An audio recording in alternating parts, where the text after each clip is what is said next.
Even if this love disappear tonight அப்படிங்கிற ஒரு Korean movie பற்றி தான் பார்க்க போகிறோம். கொரியன் மூவிஸில் ஏகப்பட்ட லவ் மூவிஸ் நிறையா வந்திருக்குது. ஆனால் இந்த படம் ஒரு டிஃப்ரெண்ட்டாக ஒரு வித்தியாசமான கான்செப்டாக இருந்துச்சு. ஸோ இந்த படத்தோட கான்செப்ட் என்ன அப்படின்னு பார்த்துக்கிட்டோம்னா, இந்த படத்தில் வந்து ஹீரோ ஹீரோயினி வந்து ஒரு நார்மலாக ஒரு ஸ்கூல் ஸ்டூடெண்ட்ஸு. ஸோ அவங்க வந்து ஸ்கூலில் அவங்க 2 பேரும் நல்ல ஃப்ரெண்ட்ஸாக பழகிட்டு இருப்பாங்க. அதுக்கப்புறம் அவங்கள அறியாமலே 2 பேரும் லவ் பண்ண ஆரம்பிச்சிருவாங்க. ஒரு குறிப்பிட்ட சீனில் தான் தெரிய வரும், ஹீரோயினிக்கு வந்து ஹீரோவே மறந்துடுவாங்க. என்ன காரணம் அப்படின்னு பார்த்துக்கிட்டோம்னா, ஹீரோயினிக்கு வந்து மறதி அப்படிங்கிற ஒரு வியாதி இருக்குது. அதனால் வந்து ஹீரோயினி வந்து யாரை மீட் பண்ணாலும் அவங்க தூங்கி எந்திரிச்சாங்கன்னா அடுத்த நாள் அவங்களுக்கு எதுவுமே ஞாபகத்துக்கு இருக்காது. அவங்களுக்கு விடியும்போது அவங்க நாள் யாரை சந்திச்சாங்க, என்ன பேசினாங்க, எங்கே போனாங்க, எதுவுமே ஞாபகத்துக்கு இருக்காது. இதை பூரா அவங்க ஒரு டைரியில் நோட் பண்ணிவிட்டு, இவங்கெல்லாம் நம்மளோட ஃப்ரெண்ட்ஸு, நேற்று இங்கேயெல்லாம் போனோம், இவங்களோடலாம் பேசணும், இதெல்லாம் நடந்துச்சு அப்படின்னு சொல்லி அந்த டைரியை ரிமெம்பர் பண்ணி தான் அடுத்த நாள் அவங்களோட மெமரிஸை எடுத்துக்கிட்டு இருப்பாங்க அப்படின்னு சொல்லி ஒரு சீன் ஓப்பன் பண்ணியிருப்பாங்க. அது ரொம்ப நல்லாவே டச்சிங்காகவே இருந்துச்சு. அந்த பொண்ணோட நிலமை ரொம்ப பரிதாபமான ஒரு சிச்சுவேஷனில் அந்த பொண்ணுக்கு மறதி இருக்குது அப்படின்னு சொல்லி ஹீரோவுக்கு தெரியாமலே அவர் அந்த பொண்ணை லவ் பண்ணியிருப்பார். அந்த பொண்ணும் இவரை லவ் பண்ணியிருப்பாங்க. பட் ஆனால் அடுத்த நாள் வந்து அந்த பொண்ணு தான் லவ் பண்ண விஷயத்தையே மறந்துடுது அப்படிங்கிறது ரொம்பவே ஒரு பார்க்குறதுக்கே நல்லா இருந்துச்சு. ஸோ அதுக்கப்புறம் வந்து இந்த விஷயம் தெரிஞ்சதுக்கப்புறம் ஹீரோ இன்னமும் அந்த பொண்ணை அதிகமாக லவ் பண்ண ஆரம்பிச்சிடுறாரு.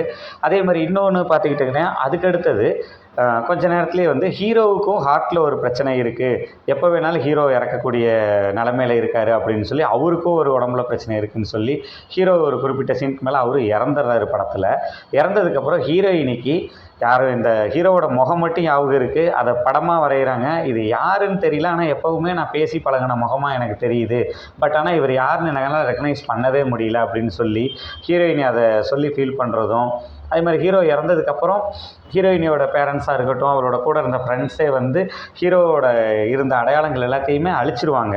ஹீரோயினிக்கு இந்த மாதிரி ஒருத்தரோட பழகணும் அப்படிங்கிற எண்ணங்கள் வரக்கூடாது, நினைவுகள் வேண்டாம் அப்படின்னு சொல்லி ஹீரோ கடைசி ஆசையாக அதை கேட்டனால அதை பூரா டெலீட் பண்ணிடுவாங்க. அவங்க பேசின அந்த டைரி எல்லாத்தையும் மாற்றி வச்சு ஒரு இது பண்ணியிருப்பாங்க. ஆனால் இதையும் மீறி அந்த பொண்ணோட ஆள் மனசுக்குள்ளே உணர்வில் ஹீரோவோட முகம் மட்டும் இருக்கிறனால அந்த பொண்ணு எல்லாத்தையும் அழிச்சாலும் திருப்பி அந்த ஹீரோவோட படத்தவே வரைஞ்சி இது யார் என்னன்னு யோசிச்சுக்கிட்டே இருக்கும்போது தான் ஒரு குறிப்பிட்ட சீனில் அந்த ஃப்ரெண்டு கேரக்டர் சொல்லிடுவாங்க, இந்த மாதிரிமா உனக்கு வந்து மறதி இருக்கு இல்லையா, அதனால் வந்து அவனை நீ லவ் பண்ண, பட் அவன் கடைசியாக வந்து இந்த மாதிரி உனக்கு என்னோடய ஞாபகங்களே இருக்கக்கூடாதுன்னு சொல்லிட்டு தான் இறந்துடுறான் அப்படின்னு சொல்லி சொன்னான். ஸோ அதனால தான் வந்துட்டு அதெல்லாம் நாங்கள் மறைச்சிட்டோன்னு சொல்லி அவங்க 2 பேரும் பேசி பழகினது, எடுத்துக்கிட்ட ஃபோட்டோஸு, வீடியோஸ் எல்லாத்தையும் காட்டும்போது ஹீரோயினி புரிஞ்சுக்கிறாங்க. ஸோ படம் ரொம்பவே ஒரு நல்ல டச்சிங்காக, ஒரு ரொம்ப லவ்வபுளான ஒரு ஸ்டோரியாக படம் நல்லாவே இருந்துச்சு.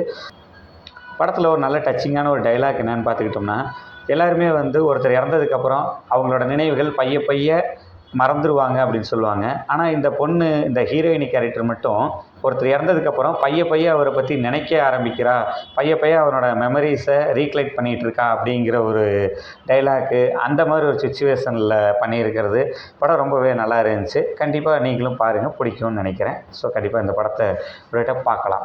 நம்ம சேனலை சப்ஸ்கிரைப் பண்ணாதவங்க சப்ஸ்கிரைப் பண்ணுங்கள், லைக் பண்ணுங்கள், ஷேர் பண்ணுங்கள், கமெண்ட் பண்ணுங்கள்.